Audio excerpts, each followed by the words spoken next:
ಶತ್ರು ಪ್ರದೇಶದೊಳಗೆ ಹಾರಿ ಹೋಗುವ ಪರಮಾಣು ಶಸ್ತ್ರಾಸ್ತ್ರಗಳನ್ನು ಬೀಳಿಸುವ ಮತ್ತು ಪ್ರೇತದಂತೆ ಕಣ್ಮರೆಯಾಗುವಷ್ಟು ರಹಸ್ಯವಾಗಿ ಚಲಿಸುವ ಬಾಂಬರನ್ನು ಕಲ್ಪಿಸಿಕೊಳ್ಳಿ. ಇದು ವೈಜ್ಞಾನಿಕ ಕಾದಂಬರಿಯಲ್ಲ, ಇದು B2 ಸ್ಪಿರಿಟ್.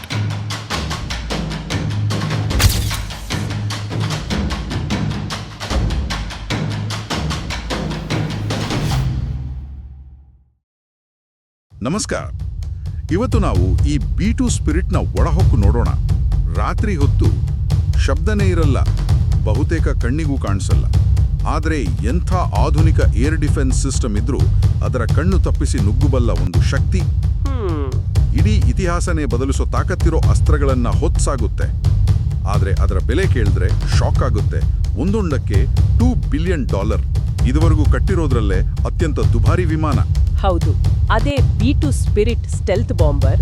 ಇದರ ಕಥೆ ಬರೀ ಟೆಕ್ನಾಲಜಿದು ಮಾತ್ರ ಅಲ್ಲ, ಆಕ್ಚುಲಿ ಇದು ಕೋಲ್ಡ್ ವಾರ್ ಸಮಯದ ಒತ್ತಡ ಮತ್ತೆ ದಶಕಗಳ ಹಿಂದಿನ ಒಂದು ಡಿಸೈನ್ ಹೇಗೆ ಮತ್ತೆ ಜೀವ ಪಡ್ಕೊಳ್ತು ಅನ್ನೋದರ ಕಥೆ ಕೂಡ ಹೌದು. ಹೌದು, ನಮ್ಮ ಗುರಿ ಏನು ಅಂದ್ರೆ ಹೇಗೆ ಈ ವಿಮಾನ ಬಹುತೇಕ ಅದೃಶ್ಯ ಆಯ್ತು ಮತ್ತೆ ಜಾಗತಿಕ ಸೆಕ್ಯೂರಿಟಿ ಮೇಲೆ ಇದರ ಪ್ರಭಾವ ಏನು, ಇದನ್ನ ಅರ್ಥ ಮಾಡ್ಕೊಳ್ಳೋಣ. ಸರಿ, ಹಾಗಾದ್ರೆ ಇದರ ಅವಶ್ಯಕತೆ ಶುರುವಾಗಿದ್ದು ಎಲ್ಲಿಂದ? ಕೋಲ್ಡ್ ವಾರ್ ಸಮಯದಿಂದ ಅಲ್ವಾ? ಹೌದು, ನಾವು 1970ರ ದಶಕಕ್ಕೆ ಹೋಗ್ಬೇಕು. ಅಮೆರಿಕ ಮತ್ತೆ ಸೋವಿಯತ್ ಯೂನಿಯನ್ ನಡುವೆ ಟೆನ್ಷನ್ ಜೋರಾಗಿತ್ತು. ಸೋವಿಯತ್ ಯೂನಿಯನ್ ತಮ್ಮ ಏರ್ ಡಿಫೆನ್ಸ್ ಸಿಸ್ಟಮ್ ಅನ್ನ, ಅಂದ್ರೆ ರ್ಯಾಡಾರ್, ಮಿಸೈಲ್ಗಳನ್ನೆಲ್ಲ ಸಿಕ್ಕಾಪಟ್ಟೆ ಸ್ಟ್ರಾಂಗ್ ಮಾಡ್ಕೊಂಡಿದ್ರು. ಎಷ್ಟರ ಮಟ್ಟಿಗೆ ಅಂದ್ರೆ ಅಮೆರಿಕದ ಹಳೆಯ B-52 ಬಾಂಬರ್ಗಳು ಒಳಗೆ ನುಗ್ಗೋಕೆ ಆಗ್ತಿರ್ಲಿಲ್ವಾ? ಆಲ್ಮೋಸ್ಟ್ ಹಂಗೆ. ಆಗ ಅಮೆರಿಕನ್ ಏರ್ಫೋರ್ಸ್ಗೆ ಒಂದು ಯೋಚನೆ ಬಂತು, ಶತ್ರುಗಳಿಗೆ ಗೊತ್ತೇ ಆಗದ ಹಾಗೆ ಸೈಲೆಂಟ್ ಆಗಿ ಹೋಗಿ ಅಟ್ಯಾಕ್ ಮಾಡೋ ಬಾಂಬರ್ ಬೇಕು ಅಂತ.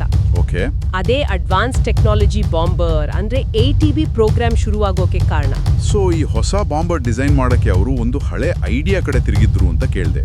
ಜಾಕ್ ನಾರ್ಥ್ರಪ್ ಅವರ ಫ್ಲೈಯಿಂಗ್ ವಿಂಗ್. ಎಕ್ಸಾಕ್ಟ್ಲಿ. 1940ನ ಇಸ್ವಿಗಳಲ್ಲಿ ಜಾಕ್ ನಾರ್ಥ್ರಪ್ ಅವರು YB-49 ಅಂತ ಒಂದು ಫ್ಲೈಯಿಂಗ್ ವಿಂಗ್ ಡಿಸೈನ್ ಮಾಡಿದ್ರು. ಅದಕ್ಕೆ ಬಾಲ ಇರಲಿಲ್ಲ, ಫ್ಯೂಸ್ಲೇಜ್ ಕೂಡ ಚಿಕ್ಕದು, ಕೇವಲ ಒಂದು ದೊಡ್ಡ ರೆಕ್ಕೆ ಅಷ್ಟೇ. ಬರೀ ರೆಕ್ಕೆನಾ? 1949ರಲ್ಲಿ ಆ ಪ್ರಾಜೆಕ್ಟ್ ಕ್ಯಾನ್ಸಲ್ ಆಯ್ತು. ವಿಮಾನಗಳನ್ನೆಲ್ಲ ನಾಶನೂ ಮಾಡಿದ್ರು. ಆದರೆ ಆಲ್ಮೋಸ್ಟ್ 30 ವರ್ಷದ ಮೇಲೆ 1978ರಲ್ಲಿ ಅದೇ ನಾರ್ಥ್ರಪ್ ಕಂಪನಿಗೆ ATB ಕಾಂಟ್ರಾಕ್ಟ್ ಸಿಕ್ತು. ಸೊ ಹಳೆ ಡಿಸೈನ್, ಹೊಸ ಟೆಕ್ನಾಲಜಿ. ಕರೆಕ್ಟ್. ಹಾಗಾದರೆ ಈ B2 ಹೇಗೆ ಸ್ಟೆಲ್ತಿ ಅಂದ್ರೆ ಬಹುತೇಕ ಅದೃಶ್ಯ ಆಯಿತು? ಏನದು ಸೀಕ್ರೆಟ್? ಅಲ್ಲಿ ಒಂದಲ್ಲ ಹಲವು ವಿಷಯಗಳು ಸೇರ್ಕೊಂಡಿವೆ. ಮೊದಲನೇದು ಅದರ ಶೇಪ್. ಆ ಫ್ಲೈಯಿಂಗ್ ವಿಂಗ್ ಡಿಸೈನ್ ಇದೆಯಲ್ಲ, ಅದು ರೇಡಾರ್ ವೇವ್ಸ್ ಅನ್ನ ಬಂದ ಕಡೆಗೆ ವಾಪಸ್ ಕಳಿಸಲ್ಲ, ಬದಲಾಗಿ ಬೇರೆ ಬೇರೆ ಕಡೆಗೆ ಚದುರಿಸ್ಬಿಡುತ್ತೆ. ಸೊ ರೇಡಾರ್ ಪರದೆ ಮೇಲೆ ಅದರ ಗುರ್ತು ಅಂದ್ರೆ ರೇಡಾರ್ ಕ್ರಾಸ್ ಸೆಕ್ಷನ್ RCS ತುಂಬಾ ಚಿಕ್ಕದಾಗಿ ಕಾಣುತ್ತೆ. ಓಕೆ, ಆಕಾರ ಒಂದು ಕಾರಣ ಆಯ್ತು. ಎರಡನೇದು ಅದರ ಹೊರಮೈಗೆ ಹಚ್ಚಿರೋ ಪೇಂಟ್. ಅದು ಸ್ಪೆಷಲ್ ಮೆಟೀರಿಯಲ್, ರೇಡಾರ್ ಸಿಗ್ನಲ್ಗಳನ್ನ ಹೀರ್ಕೊಳ್ಳುತ್ತೆ. ಅದನ್ನ ರೇಡಾರ್ ಅಬ್ಸಾರ್ಬೆಂಟ್ ಮೆಟೀರಿಯಲ್ಸ್ ಅಥವಾ RAM ಅಂತಾರೆ. ಓ, ಅಂದ್ರೆ ರೇಡಾರ್ ಸಿಗ್ನಲ್ ವಾಪಸ್ ಹೋಗೋದೇ ಇಲ್ಲ? ಪೂರ್ತಿಯಾಗಿ ಅಲ್ಲ, ಆದ್ರೆ ಬಹಳಷ್ಟು ಕಡಿಮೆ ಆಗತ್ತೆ. ಮತ್ತೆ ವಿಮಾನದ ಹೊರಮೈ ತುಂಬಾ ನಯ್ಯವಾಗಿ, ಎಲ್ಲೋ ಚೂಪಾದ ಅಂಚುಗಳು, ಮೂಲೆಗಳು ಇರದ ಹಾಗೆ ಡಿಸೈನ್ ಮಾಡಿದ್ದಾರೆ. ಇಂಜಿನ್ಗಳ ವಿಷಯ ಏನು? ಅವು ಬಿಸಿ ಇರುತ್ತವಲ್ಲ, ಅದನ್ನ ಹೇಗೆ ಮುಚ್ಚಿಡ್ತಾರೆ? ಅದು ಕೂಡ ಮುಖ್ಯ. 4 ಇಂಜಿನ್ಗಳಿವೆ. ಅವನ್ನ ರೆಕ್ಕೆಯೊಳಗೆ ಆಳವಾಗಿ ಕೂರಿಸಿದ್ದಾರೆ, ಹೊರಗಿಂದ ಕಾಣಿಸದ ಹಾಗೆ. ಹೌದು, ಗಾಳಿ ತಗೊಳ್ಳೋ ಇನ್ಲೆಟ್ಸ್ ರೆಕ್ಕೆಯ ಮೇಲ್ಭಾಗದಲ್ಲಿದೆ. ಕೆಳಗಡೆಯಿಂದ ರಾಡಾರ್ಗೆ ಕಾಣಿಸಲ್ಲ. ಇನ್ನು ಇಂಜಿನ್ನಿಂದ ಬರೋ ಬಿಸಿ ಹೊಗೆ ಇದೆಯಲ್ಲ, ಆ ಎಕ್ಸಾಸ್ಟ್, ಅದನ್ನ ಮೊದಲು ಕೂಲ್ ಮಾಡ್ತಾರೆ. ಆಮೇಲೆ ವಿಮಾನದ ಹಿಂದ್ಗಡೆ ಅಗಲವಾಗಿ ಹರಡಿ ಹೊರಗೆ ಬಿಡ್ತಾರೆ. ಇದರಿಂದ ಇನ್ಫ್ರಾರೆಡ್ ಕ್ಯಾಮೆರಾಗಳಿಗೆ ಅದರ ಹೀಟ್ ಸಿಗ್ನೇಚರ್ ಸಿಗೋದು ಕಷ್ಟ. ಆ ಫ್ಲೈಯಿಂಗ್ ವಿಂಗ್ ಡಿಸೈನ್ ಮೊದಲೇ ಅನ್ಸ್ಟೇಬಲ್ ಅಂತ ಫೇಲ್ ಆಗಿತ್ತು ಅಂದ್ರಿ, ಅದನ್ನ B2 ಅಲ್ಲಿ ಹೇಗೆ ಸರಿ ಮಾಡಿದ್ರು? ಅದೇ ಫ್ಲೈ ಬೈ ವೈರ್ ಸಿಸ್ಟಮ್ನ ಕಮಾಲ್. ಇದು ಅಡ್ವಾನ್ಸ್ಡ್ ಕಂಪ್ಯೂಟರ್ ಕಂಟ್ರೋಲ್ ಸಿಸ್ಟಮ್. ಅಂದ್ರೆ ಪೈಲಟ್ ಕೊಡೋ ಕಮಾಂಡ್ ಅನ್ನ ಎಲೆಕ್ಟ್ರಾನಿಕ್ ಆಗಿ ಕಂಟ್ರೋಲ್ ಸರ್ಫೇಸ್ಗೆ ಕಳಿಸುತ್ತೆ.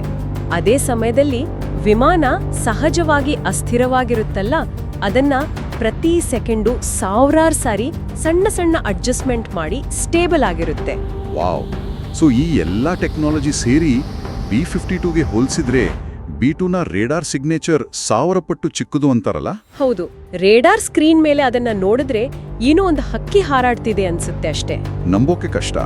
ಇದು ಬರೀ ಸ್ಟೆಲ್ತ್ ಅಷ್ಟೇನಾ ಅಥವಾ ಇದರ ದಾಳಿ ಮಾಡೋ ಕೆಪಾಸಿಟಿ ಕೂಡ ಭಯಂಕರವಾಗಿದೆಯಾ? ಹೌದು, B2 ಒಂದು dangerous weapon platform.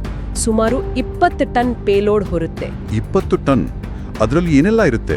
Normal ಬಾಂಬ್ಗಳು, nuclear weapons, ಆಮೇಲೆ 80ರಷ್ಟು GPS ಗೈಡೆಡ್ ಸ್ಮಾರ್ಟ್ ಬಾಂಬ್ಗಳು.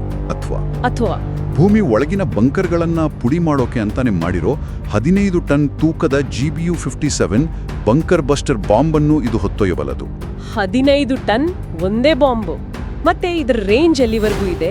ಜಗತ್ತಿನ ಯಾವ ಮೂಲೆಗಾದ್ರೂ ಹೋಗ್ಬೋದಾ? ಖಂಡಿತ. ಒಂದೇ ಸಲ ಫುಲ್ ಟ್ಯಾಂಕ್ ಮಾಡಿದ್ರೆ 11,000 ಕಿಲೋಮೀಟರ್ಗಿಂತ ಹೆಚ್ಚು ದೂರ ಹೋಗುತ್ತೆ. ವಾವ್!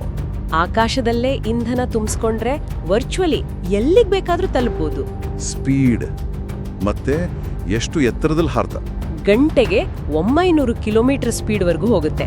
ಸುಮಾರು 50,000 ಅಡಿ ಎತ್ತರದಲ್ಲಿ ಹಾರುತ್ತೆ. ಎಲ್ಲಾ ತರದ ವಾತಾವರಣದಲ್ಲೂ ಕೆಲಸ ಮಾಡುತ್ತೆ. ಅಷ್ಟೇ ಅಲ್ಲ, ಒಂದು ವೇಳೆ GPS ಫೇಲ್ ಆದ್ರೆ ಓಕೆ, ನಕ್ಷತ್ರಗಳನ್ನ ನೋಡ್ಕೊಂಡು ದಾರಿ ಕಂಡಿಡಿಯೋ ಸಿಸ್ಟಮ್ ಕೂಡ ಇದೆಯಂತೆ. ಅದ್ಭುತ. ಆದರೆ ಈ ಎಲ್ಲಾ ಕೆಪಾಸಿಟಿಗೆ ತೆತ್ತಿರೋ ಬೆಲೆ ಮಾತ್ರ ತಲೆ ತಿರುಗಿಸುತ್ತೆ. ಪ್ರತಿ ವಿಮಾನಕ್ಕೆ $2 ಬಿಲಿಯನ್. ಯಾಕಿಷ್ಟು ಕಾಸ್ಟ್ಲಿ? ಅದಕ್ಕೆ ಆಕ್ಚುಲಿ ಹಲವು ಕಾರಣಗಳಿದೆ. ಒಂದು, ಆ ಸ್ಟೆಲ್ತ್ ಟೆಕ್ನಾಲಜಿ ಇದೆಯಲ್ಲ, ಆ ರಾಮ್ ಮೆಟೀರಿಯಲ್ಸ್, ಅದರ ರಿಸರ್ಚ್, ಡೆವಲಪ್ಮೆಂಟ್, ಮ್ಯಾನುಫ್ಯಾಕ್ಚರಿಂಗ್ ಇದೆಲ್ಲ ಸಿಕ್ಕಾಪಟ್ಟೆ ದುಬಾರಿ. ಹೌದು. ಇನ್ನೊಂದು, ಅವ್ರು ಕಟ್ಟಿದ್ದೇ ಕೇವಲ 21 ವಿಮಾನಗಳು. ಸೊ ರಿಸರ್ಚ್ ಖರ್ಚೆಲ್ಲ ಆ ಕೆಲವೇ ವಿಮಾನಗಳ ಮೇಲೆ ಹಂಚೋಯ್ತು. ಓ, ನಂಬರ್ ಕಡಿಮೆ ಇದ್ದ ಕಾರಣನೂ ಹೌದು. ಇದೆಲ್ಲ ಅದನ್ನ ಕಾಪಾಡ್ಕೊಳ್ಳೋದು ತುಂಬಾ ಕಷ್ಟ ಮತ್ತೆ ತುಂಬಾ ಖರ್ಚಿನ ಕೆಲಸ. ಹಾಗಾದ್ರೆ B2 ಯುಗ ಮುಗಿತಾ ಬಂತ? ಇದರ ನೆಕ್ಸ್ಟ್ ಜನರೇಷನ್ ಏನಾದರೂ ಇದೆಯಾ? ಹೌದು, ಅಮೆರಿಕನ್ ಏರ್ ಫೋರ್ಸ್ ಈಗ B-21 ರೇಡರ್ ಅಂತ ಹೊಸ ಸ್ಟೆಲ್ತ್ ಬಾಂಬರ್ ಡೆವಲಪ್ ಮಾಡ್ತಿದ್ದಾರೆ. B-21? ಹೌದು. ಅದು B2ಗಿಂತ ಸ್ವಲ್ಪ ಚಿಕ್ಕದು, ಪ್ರತಿ ವಿಮಾನದ ಖರ್ಚು ಕಡಿಮೆ, ಮೇಂಟೆನೆನ್ಸ್ ಸುಲಭ, ಮತ್ತು ಇದನ್ನ ದೊಡ್ಡ ಸಂಖ್ಯೆಯಲ್ಲಿ ತಯಾರು ಮಾಡೋ ಪ್ಲಾನ್ ಇದೆ. ಒಟ್ನಲ್ಲಿ ಈ B2 ಸ್ಪಿರಿಟ್ ಅನ್ನೋದು ಜಾಕ್ ನಾರ್ಥ್ರಪ್ ಅವರ ದಶಕಗಳ ಹಿಂದಿನ ಕನಸನ್ನ ನಿಜ ಮಾಡಿದ ಸ್ಟೆಲ್ತ್ ಟೆಕ್ನಾಲಜಿಯಲ್ಲಿ ಒಂದು ರೀತಿ ಕ್ರಾಂತಿಯನ್ನೇ ತಂದ ಒಂದು ಅದ್ಭುತ ಅಲ್ವಾ? ಖಂಡಿತವಾಗಿ. ಅದನ್ನ ಸಾಮರ್ಥ್ಯಗಳು ಮತ್ತೆ ಅದರ ಬೆಲೆ ಎರಡೂ ಅದನ್ನ ಏವಿಯೇಷನ್ ಹಿಸ್ಟ್ರಿಯಲ್ಲಿ ಒಂದು ಸ್ಪೆಷಲ್ ಸ್ಥಾನದಲ್ಲಿ ನಿಲ್ಲಿಸಿವೆ. ಹೌದು. ಆದ್ರೆ ಇದು ನಮ್ಮನ್ನ ಒಂದು ಬೇಸಿಕ್ ಪ್ರಶ್ನೆಗೆ ತಗೊಂಡು ಹೋಗುತ್ತೆ. ನ್ಯಾಷನಲ್ ಸೆಕ್ಯೂರಿಟಿ ಹೆಸರಲ್ಲಿ ಇಷ್ಟೊಂದು ದುಬಾರಿ, ಬಹುತೇಕ ಅದೃಶ್ಯವಾದ ಟೆಕ್ನಾಲಜಿಗಳನ್ನ ಡೆವಲಪ್ ಮಾಡೋದು ನಿಜವಾಗ್ಲೂ ಅನಿವಾರ್ಯನಾ? ಒಳ್ಳೆ ಪ್ರಶ್ನೆ. ಅಥವಾ ಇದು ಬರೀ ಟೆಕ್ನಾಲಜಿ ಪವರ್ ತೋರಿಸ್ಕೊಳ್ಳೋ ಒಂದು ಪ್ರಯತ್ನನಾ? ಇದ್ರ ನೈತಿಕತೆ, ಆರ್ಥಿಕ ಹೊರೆ, ಇದ್ರ ಬಗ್ಗೆ ನಾವು ಯೋಚಿಸಬೇಕಾಗತ್ತೆ ಅಲ್ವಾ?